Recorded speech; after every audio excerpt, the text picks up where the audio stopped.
I trusted my best friend and gave her a significant amount of money thinking our friendship was stronger than paperwork. Now she's acting like it never happened and I'm left feeling betrayed and broke. Sarah and we were like two peas in a pod since those mortifying middle school days. Bad haircuts, first crushes that ended in flames, questionable fashion choices we'd rather forget, the pressure cooker of college applications, those god-awful breakups that felt like the end of the world, and that ever-present, low hum of existential dread that comes with trying to figure out who you are as a young adult. She was my rock, the one I could always count on, my partner in crime, the keeper of all my secrets. Honestly, I thought of her as family. But here's where the story gets a little complicated. Sarah, bless her heart, wasn't exactly gifted in the financial responsibility department. She had the best intentions, truly, but her relationship with money was like watching a baby play with dynamite. Impulsive, unpredictable, and with the potential for major damage. Budgeting, saving, just generally staying afloat. Always a struggle. She'd bounce from one underpaying job to the next, racking up debt like it was an Olympic sport. Me, I'm the cautious one. My parents instilled a sense of financial responsibility in me from a young age.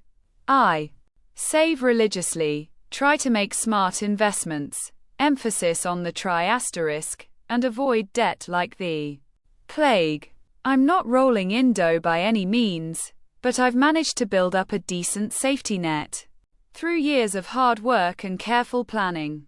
This difference in our financial philosophies had always been a minor point of friction between us. I'd occasionally offer some gentle suggestions. A budgeting app here, a tip on cutting expenses there, but she'd usually brush it off. And quote, "You worry too much," and quote, she'd say, or and quote, "Life's too short to be obsessed with money," and quote, I learned to tread carefully. Unsolicited financial advice is rarely welcomed, especially from a friend.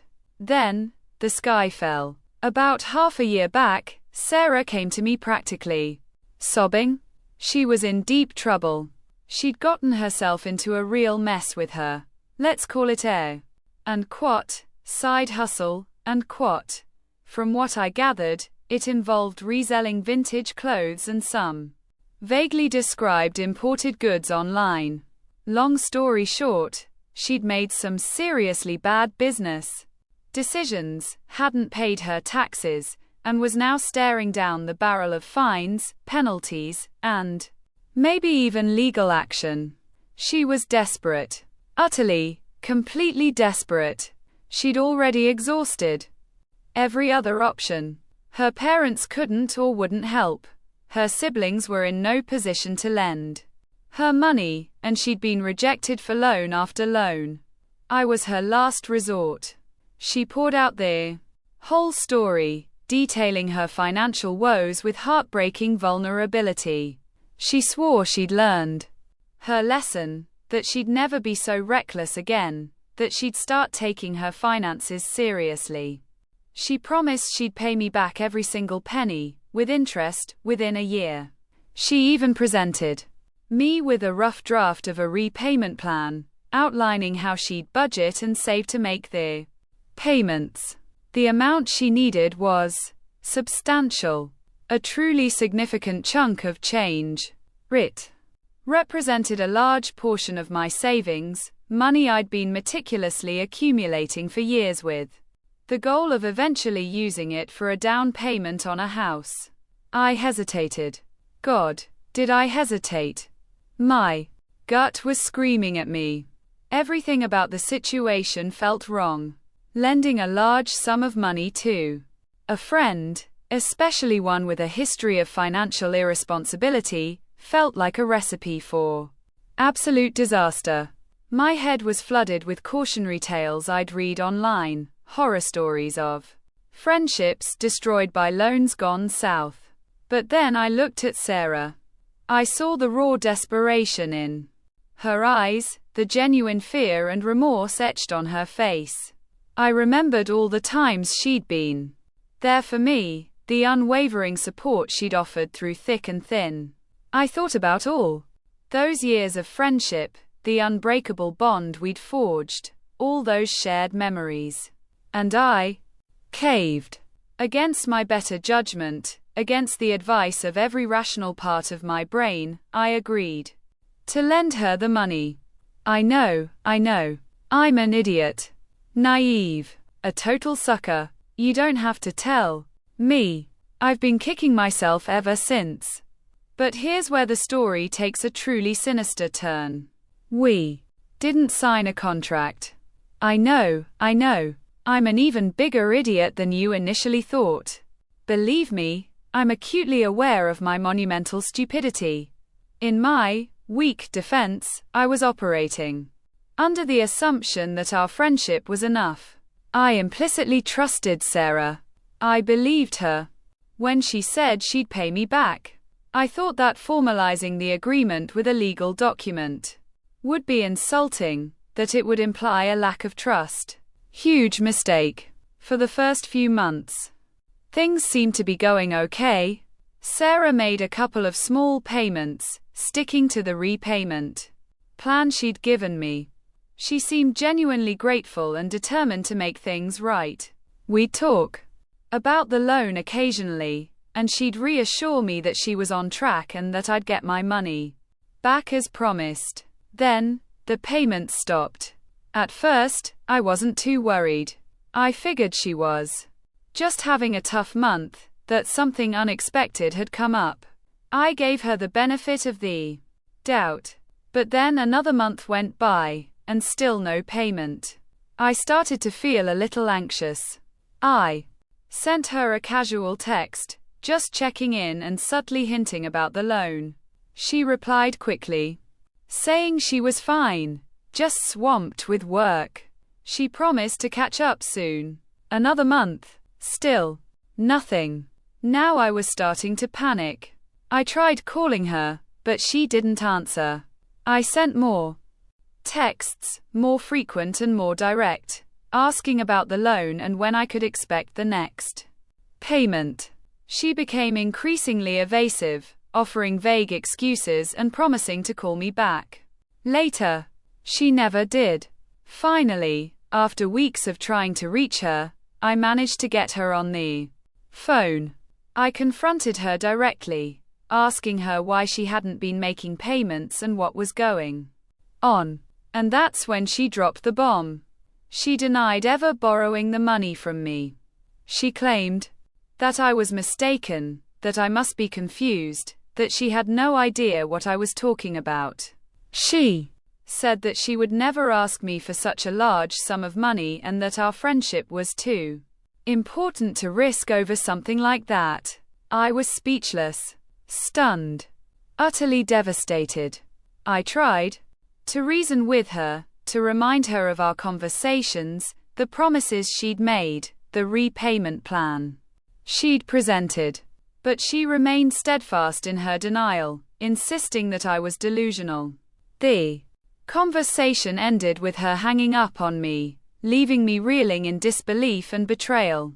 Since then, I've tried to contact her countless times, but she's either ignored my calls and texts or given me the same dismissive, gaslighting response.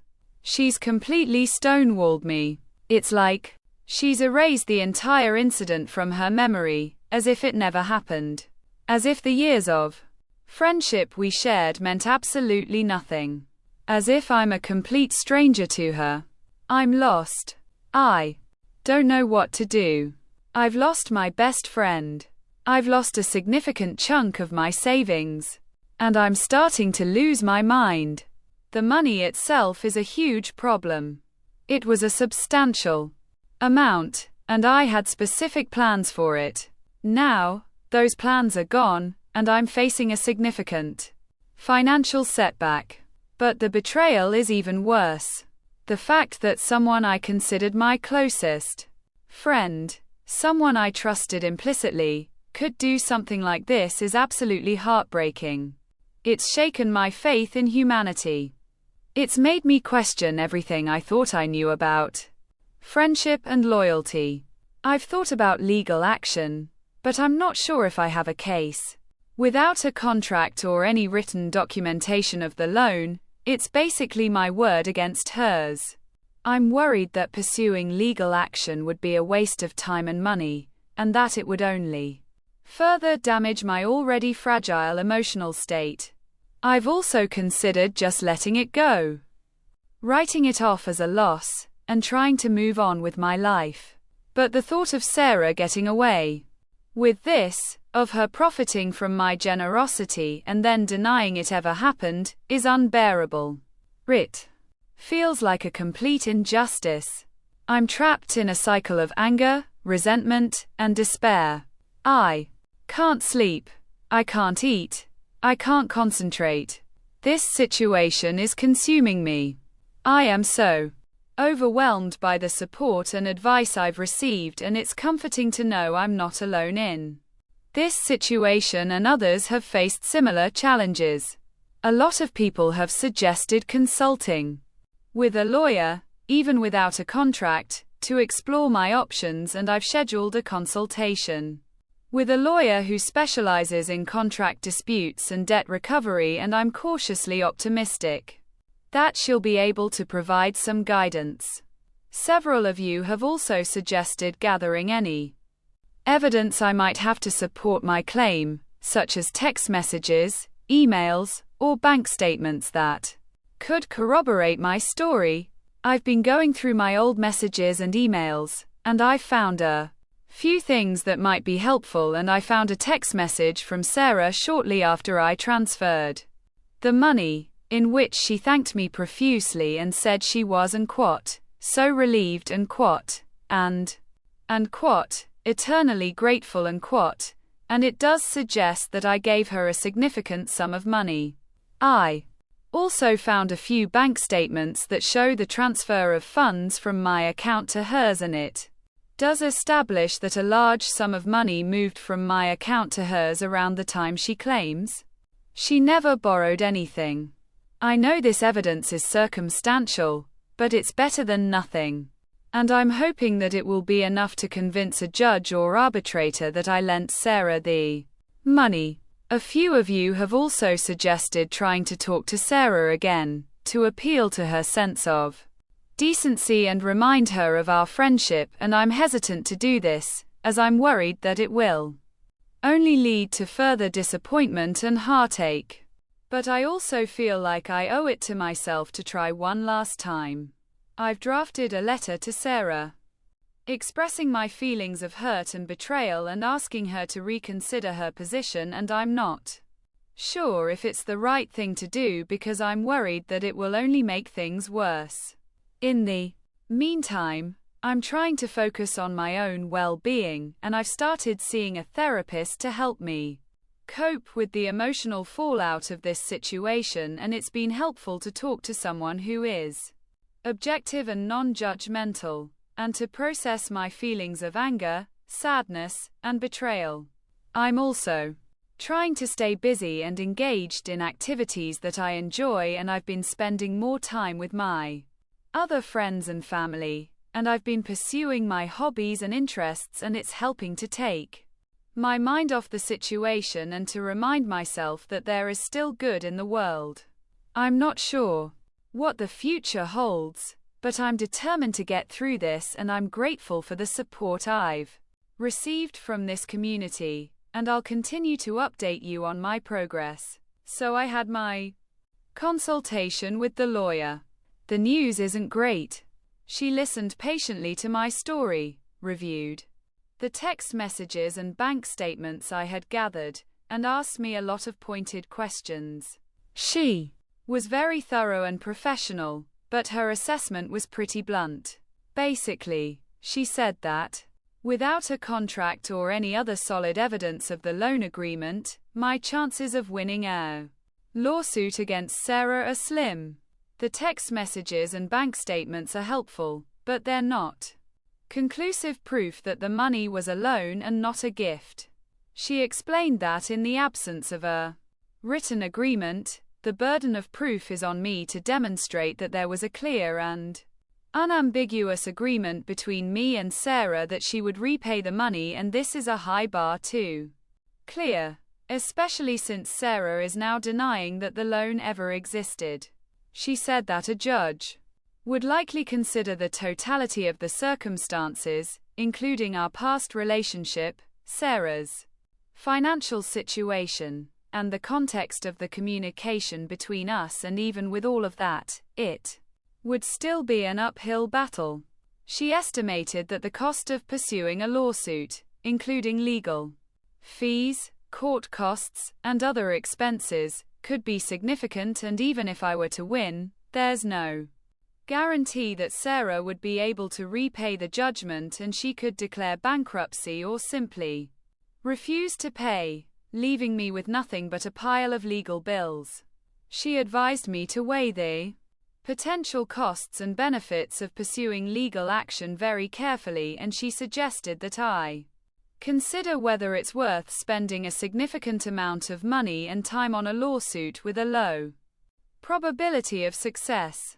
She also suggested that I consider alternative dispute resolution methods, such as mediation, as a way to try to resolve the dispute without going to court. Mediation involves a neutral third party who helps the parties reach a mutually agreeable settlement. It's often less expensive and less time-consuming than litigation, and it can be a good way to preserve relationships, even if they're strained. Overall, the consultation was discouraging, and I had been hoping that the lawyer would give me a more optimistic assessment, but she was very realistic and straightforward. I appreciate her honesty, but it's hard to accept that I may have no legal recourse. After the consultation, I felt completely deflated, and I spent the rest of the day moping around the house, feeling sorry for myself. I was angry at Sarah, angry at myself, and angry at the entire situation. I decided to take the lawyer's advice and try to contact Sarah one last time, to appeal to her sense of decency and suggest mediation, and I knew it was a long shot, but I felt like I had to try. I sent her the letter I had drafted earlier, expressing my feelings of hurt and betrayal and asking her to reconsider her position. I also suggested that we try mediation to resolve the dispute. To my surprise, she responded.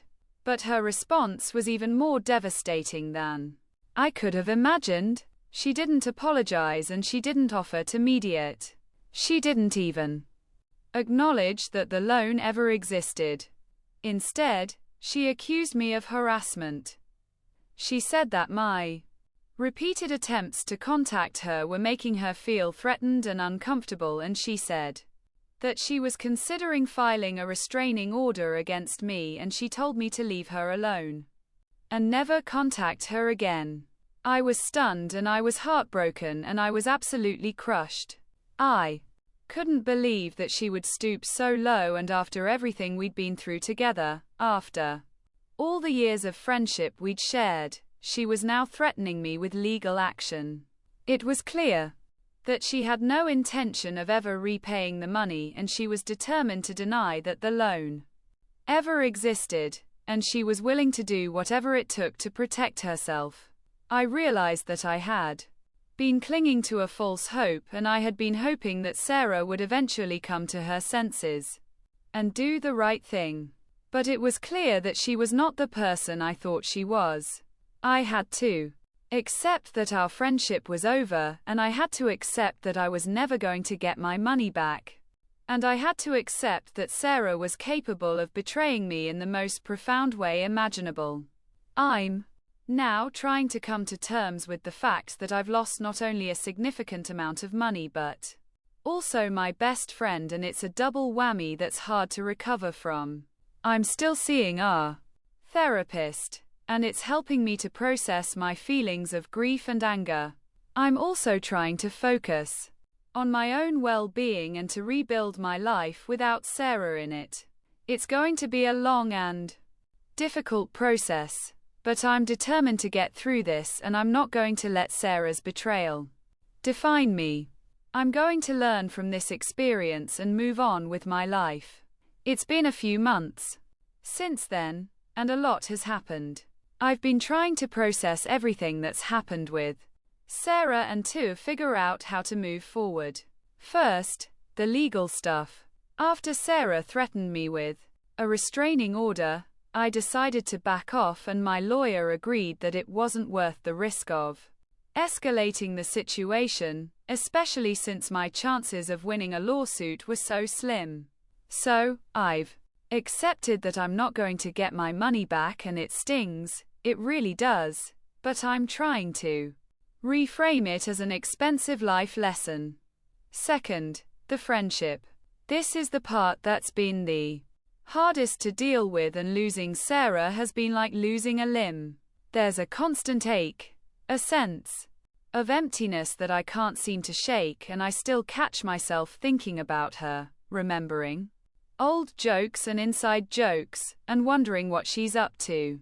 I've unfollowed her on social media, and I've tried to avoid places where I might run into her, and it's been difficult, but I know it's necessary for my own healing.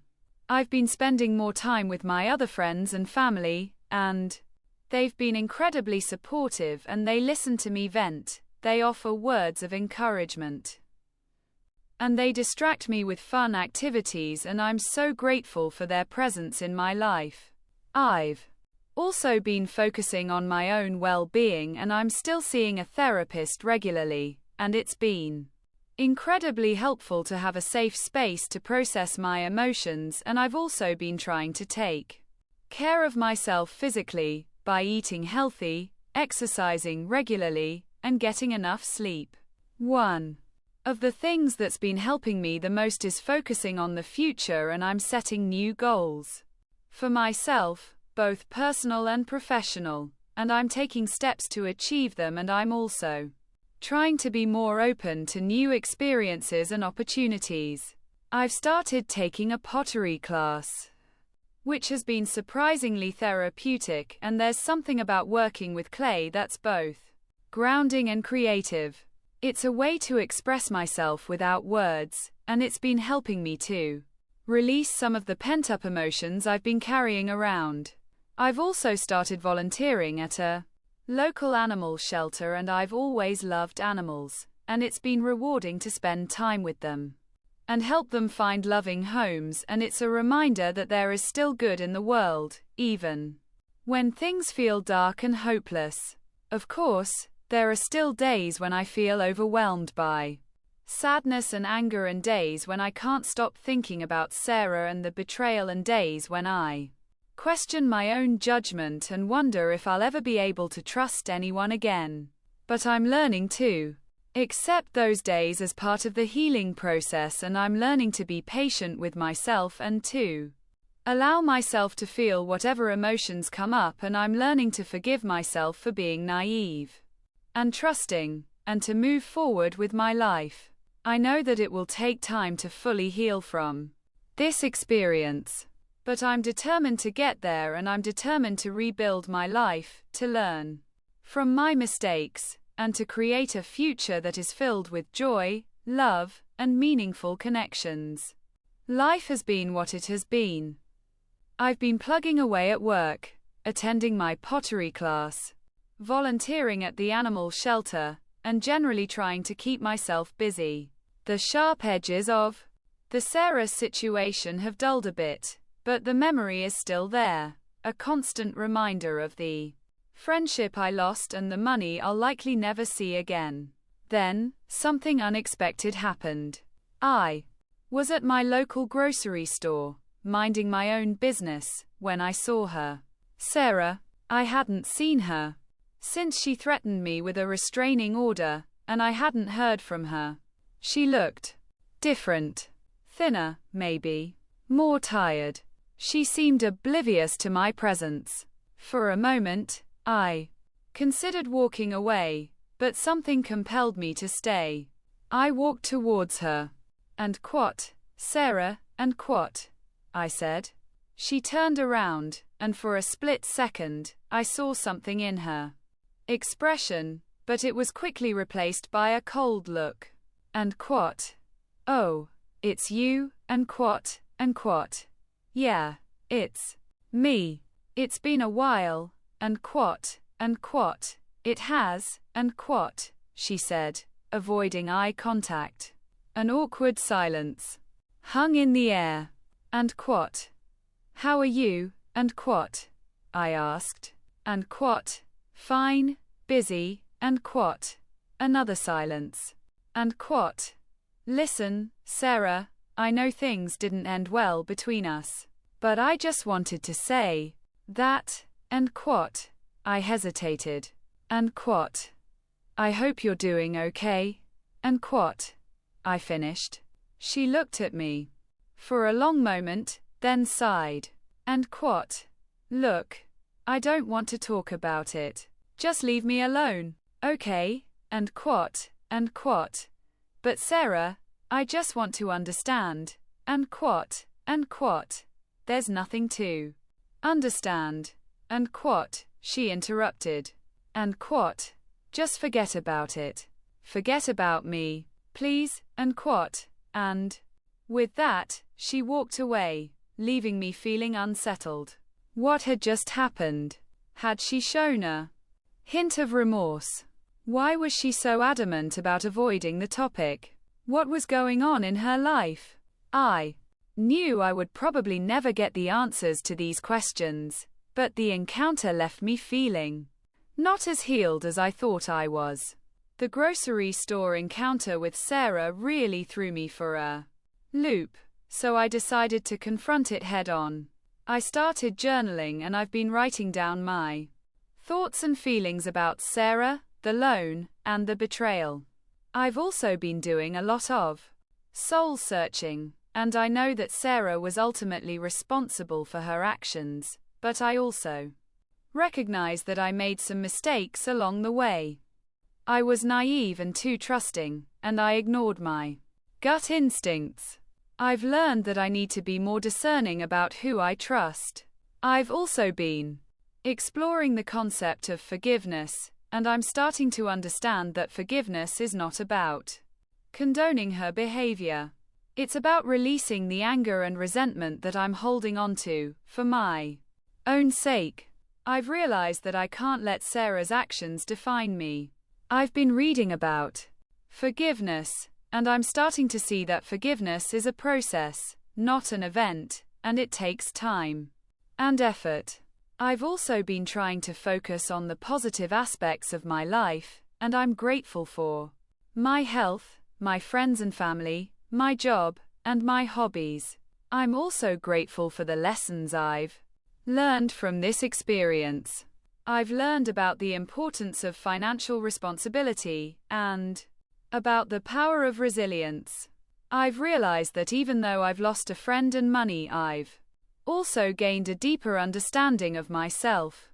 I'm not saying that I'm completely over the Sarah situation, but I'm making progress. So, remember how I said I was starting to find closure and move on? A few weeks ago, I received a letter in the mail.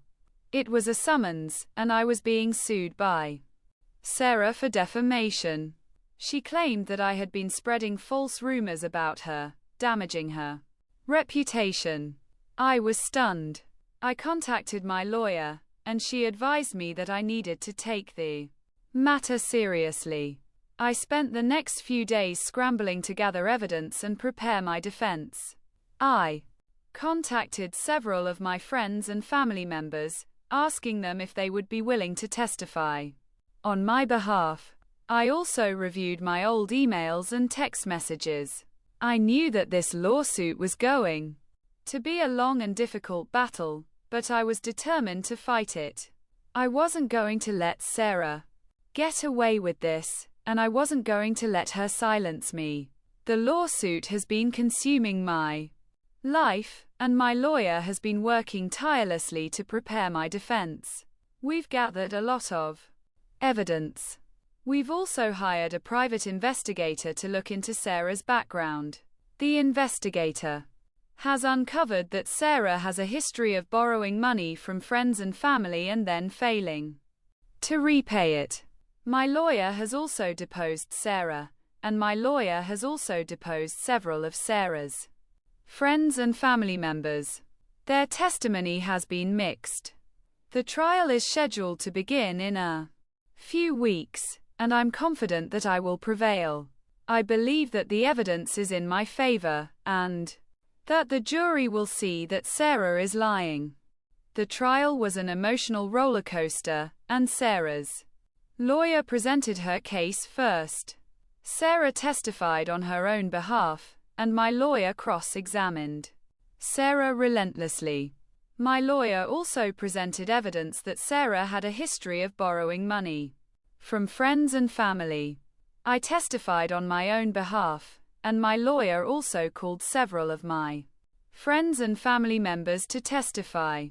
The trial lasted for several days, and the jury deliberated for several hours. Finally, they reached a verdict and they found in my favor. The jury awarded me money to compensate me for my emotional distress. But the most surprising thing happened after the verdict. As we were leaving the courtroom, Sarah approached me. She was crying. And quote, "I'm sorry. I didn't mean for things to go this far." And quote. Why did you do it, Sarah? Why did you lie to me? Why did you betray me? And quote. I don't know. I was desperate. I was afraid. I made a mistake, and quote, a mistake. This was more than a mistake, Sarah. This was a betrayal of our friendship, and quote. I know, and I'm so sorry. I'll do whatever it takes to make things right. I'll repay the loan. I'll apologize publicly. I'll do anything. And quote. I looked at her, searching her eyes. I saw remorse and desperation.